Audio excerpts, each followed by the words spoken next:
और आपको breaking news से आगाह करें, वजीर खजाना असद उमर का वजारत खजाना छोड़ने का फैसला। खबर सामने आ रही है और असद उमर की जानिब से ट्वीट की गई है। ट्विटर के जरिए उन्होंने ये बात बताई है कि वो वजारत छोड़ रहे हैं। AIY न्यूज ने ये खबर दी थी और इस खबर की अब तस्दीक हो रही है। वजीर खजाना असद उमर ने ट्वीट के जरिए बताया है कि वो वजारत खजाना छोड़ रहे हैं। ये फैसला किया गया है उनकी जानिब से, ट्विटर के जरिए उन्होंने आगाह किया है, जबकि AIY न्यूज ने ये खबर दे दी थी पहले ही और इस खबर की आज तस्दीक हो गई है। असद उमर के जाने की खबरें थीं और AIY न्यूज ने इस हवाले से भी खबर दी थी और AIY न्यूज की खबर की तस्दीक हो गई है। बिल्कुल, इस वक्त हम आपको असद उमर का ट्वीट दिखा भी रहे हैं कि उन्होंने अब अपनी वजारत छोड़ दी है और ये भी उनकी जानिब से कहा गया कि कैबिनेट में रीशफल के तहत चाहते थे ये वजीर आजम कि उनको पेट्रोलियम दी जाए, यानी कि हमने ये खबर 2 दिन पहले ही ब्रेक कर दी थी और इस वक्त हम आपको असद उमर का ट्वीट दिखा भी रहे हैं। असद उमर ने अपने ट्वीट में कहा है कि कैबिनेट में रीशफलिंग के हवाले से बात हो रही थी और वजीर आजम की ख्वाहिश थी कि मैं जो हूँ इस पोजीशन पर रहूँ और कैबिनेट का हिस्सा रहूँ, एनर्जी की मिनिस्ट्री लूँ, लेकिन उसके बावजूद मैंने ये फैसला किया है कि मैं कैबिनेट का हिस्सा नहीं रहूँगा। उन्होंने कहा, as part of a cabinet reshuffle PM desired that I take energy ministry portfolio instead of finance. However, I have obtained the consent to not take any cabinet position. Kashif Abbasi साहब हमारे साथ मौजूद हैं, उनसे बात करेंगे। काशिफ साहब, AIY न्यूज़ की खबर की तस्दीक हो गई है और बड़ी खबर है ये। वो कहते हैं वजीर आजम चाहते थे कि मैं कैबिनेट का हिस्सा रहूं और एनर्जी मिनिस्ट्री ले लूं, लेकिन मैंने फैसला किया है कि मैं कैबिनेट का हिस्सा नहीं रहूंगा। देखिए, ये बड़ा फैसला है वजारत छोड़ने का। Reshuffle is on the cards. 4-5 वजीर ऐसे हैं जिनको जाना है, जिनको रिप्लेस करना है। ये असद उमर साहब ने खुद जाहिर अपनी तरफ से ट्वीट कर दिया। वो तमाम स्पेकुलेशन जो टीवी पर चल रही थी, जो सोशल मीडिया पे चल रही थी कि असद उमर साहब जा रहे हैं, वजीर खजाना बदल रहे हैं, वो स्पेकुलेशन तो कम से कम एड्रेस हुई है। लेकिन किसी भी फाइनेंस मिनिस्टर के लिए फाइनेंस मिनिस्टर से एक स्टेप नीचे या चंद स्टेप नीचे आना एक बहुत बड़ा सेटबैक है, खुसूसन असद उमर साहब के लिए। उनकी PTI इलेक्शन जीत गई। थोड़ा सा स्लो जो गई है इकोनॉमी पिछले चंद दिनों में, जो फैसला साजी कमजोर हुई है, स्लो हुई है, उस वजह से ये फैसला किया गया था उनको बदलने का। It's not surprising. I mean, somebody of his stature in the party, उनका stature अपना पॉलिटिकल पार्टी में बहुत बड़ा है, उनकी पॉपुलैरिटी मैसेज में बहुत ज्यादा है। इमरान खान साहब के बाद अगर कोई पॉपुलर था PTI में, वो असद उमर साहब है। सो उनके लिए ये बहुत बड़ा स्टेप डाउन है वजारत खजाना छोड़ के उनको एनर्जी या पेट्रोलियम कोई दूसरी वजारत देना। सो इसीलिए मेरा ख्याल है उन्होंने रिजाइन करने का फैसला किया। आई एम श्योर ये पहला स्टेप है, उन्होंने अभी तक तो रिफ्यूज किया है, बट इमरान खान साहब का भी अपना एक तरीका है, उनकी डीलिंग है, उनकी अपने लोगों के साथ भी, अपने दोस्तों के साथ भी, अपने साथ चलने वालों के साथ जिनमें असद उमर साहब शामिल हैं। जाहिर है उनको कहेंगे पाकिस्तान के लिए हमें काम करना है, if not finance then some other portfolio जिसमें वो अपना कंट्रीब्यूशन कर सकें। देखते हैं इमरान खान साहब कन्विंस कर पाते हैं असद उमर साहब को इवेंचुअली कि नहीं। लेकिन फिलहाल मेरा ख्याल है, हमें बता दिया काशिफ साहब के वजीर आजम चाहते थे कि वो एनर्जी की मिनिस्ट्री ले, तो इसका मतलब वो नहीं चाहते थे कि फाइनेंस मिनिस्ट्री रन करें। It is clear now. देखिए, ये तो पहले ही फैसला हो चुका था कि फाइनेंस मिनिस्टर तब्दील होना, वो तब्दील होना उनको असद उमर साहब को किधर लेके जाना है। देखिए, आपने अगला सवाल नहीं पूछा कि अगर इनको तब्दील करना तो लाना किसको है। ये ज्यादा जरूरी सवाल है, क्योंकि इस वक्त जो सबसे बड़ा मसला इस मुल्क का वो मईशत का है। तो 3-4 नाम थे जो सर्कुलेट हो रहे थे। अभी तक तो लग रहा है कि शौकत तरीन साहब फ्रंट रनर है इस जॉब को लैंड करने के लिए। उनका एक नैब का केस है डेंटल पावर का, तो कोशिश हो रही थी ये देखने की कि वो किस हद तक सीरियस केस है। मैं नहीं जानता कि उसके अंदर पेशरफ क्या है उनके केस की पिछले 2-4 दिन में, लेकिन वो कोशिश की जा रही थी कि किसी तरह शौकत तरीन साहब को, पुराना एक्सपीरियंस भी है, 2 दफा फाइनेंस मिनिस्टर भी रह चुके हैं 2 हुकूमतों में। तो मेरा ख्याल है अगला नाम जो फ्रंट रनर है इस वक्त वो शौकत तरीन साहब है फाइनेंस के लिए। ठीक है, काशिफ अब्बासी साहब साथ ही मौजूद रहेगा। अरशद शरीफ साहब भी हमारे साथ मौजूद हैं। अरशद शरीफ साहब, ये खबर ARY 2 दिन पहले ही दे चुका है और हमने ये भी कहा था साथ में कि पेट्रोलियम की जो वजारत है वो असद उमर को दी जा सकती है, और आज यही हुआ है। जो उन्होंने ट्वीट किया है इससे ये बात वाज़ेह हो गई है। जी बिल्कुल, ARY की एक जो सच्ची और हकायक पे मबनी खबरें देने की रवायत है उसको बरकरार रखा है। गो के पेमरा ने भी अपनी रवायात को बरकरार रखा और किसी के कहने पे ARY को उस पर नोटिस भी इशू किया।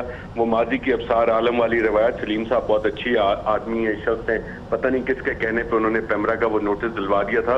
हक और सच की अगर आवाज पाकिस्तान के मीडिया में है तो वो सिर्फ ARY की आवाज है, जहां पे आपको खबरें सबसे पहले भी मिलती हैं और हकायक पे मबनी खबरें मिलती हैं। और क्रेडिबिलिटी ARY की इतनी ज्यादा है कि सुप्रीम कोर्ट तक जो भी खबर दी जाती है अपहोल्ड होती है, JITs में अपहोल्ड होती है, साब अदालतों में अपहोल्ड होती है। तो पेमरा को और इस हुकूमत को भी कुछ अकल के नाखून लेने चाहिए। वो शूटिंग फ्रॉम द हिप वाला जो काम है वो नहीं करना चाहिए। मैं आता हूँ आपकी जो बड़ी खबर है आज की, असद उमर साहब की।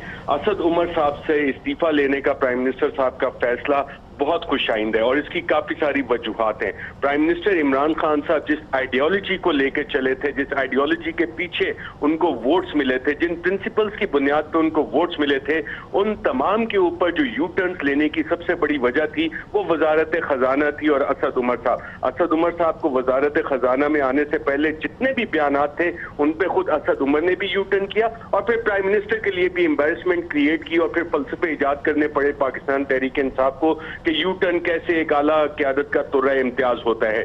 और इससे यह भी वाज़ेह हो गया कि जितनी मईशत के बारे में अफलातूनी असद उमर साहब करते थे अपोजिशन में बैठ के, हुकूमत में आने के बाद वो नहीं कर सके और कॉन्स्टेंटली PTI के लिए एक एम्बेरसमेंट क्रिएट कर रहे थे। और रिसेंट एम्बेरसमेंट हालिया काबीना की मीटिंग में हुई जब एक एमनेस्टी स्कीम लाने का उन्होंने फैसला किया वजारत खजाना ने, असद उमर की वजारत ने, जिसमें कि आपके रेवेन्यू मिनिस्टर उनका फेलियर भी नजर आ रहा था, असद उमर साहब का भी कि जी रेवेन्यू जनरेट नहीं हो रहा है, रेवेन्यू शॉर्टफॉल हो रहा है। और इमरान खान साहब जो कहते थे कि ये एमनेस्टी स्कीम्स होती हैं चोरों और डाकुओं के लिए, उसी पे इमरान खान साहब को कन्विंस कर रहे थे, जिसपे hats off to other members of the cabinet, जिसमें कि उन्होंने स्टैंड लिया, जिसमें खास तौर पे कम्युनिकेशन मिनिस्टर मुराद सईद आते हैं, ह्यूमन राइट्स की मिनिस्टर डॉक्टर शीरी मजारी साहिबा आती हैं, लॉ मिनिस्टर फरोग नसीम साहब आते हैं, आबी वसाइल के मिनिस्टर फैसल वाडा साहब आते हैं। उन्होंने कहा जनाब हमारी तो आइडियोलॉजी ये है कि हमने चोरों डाकुओं को नहीं देना रिलीफ, लेकिन असद उमर साहब ये एम्बेरसमेंट भी करवाना चाह रहे थे वजीर आजम से और उस पे काफी ऑपोजिशन है। कल लेकिन क्या अशरफ शरीफ साहब सिर्फ उनको जिम्मेदार ठहराया जा सकता है इस पर?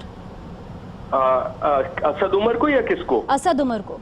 देखें ये ओरिजिन जो किया था एमनेस्टी स्कीम का आइडिया ये वजारत खजाना से किया था और इसका सारा का सारा ब्लेम जो है असद उमर साहब की वजारत पे जाता है और यही जो एम्बेरसमेंट्स आ रही हैं यही वजह बनी है असद उमर साहब के इस्तीफे की। आप गैस के हवाले से असद उमर के बयान तो उठा लें, माजी में कहते थे कि जी इस खत्ते में सबसे ज्यादा गैस प्राइसेस जो है पाकिस्तान में है और हमारी हुकूमत आएगी तो ऐसा नहीं होगा।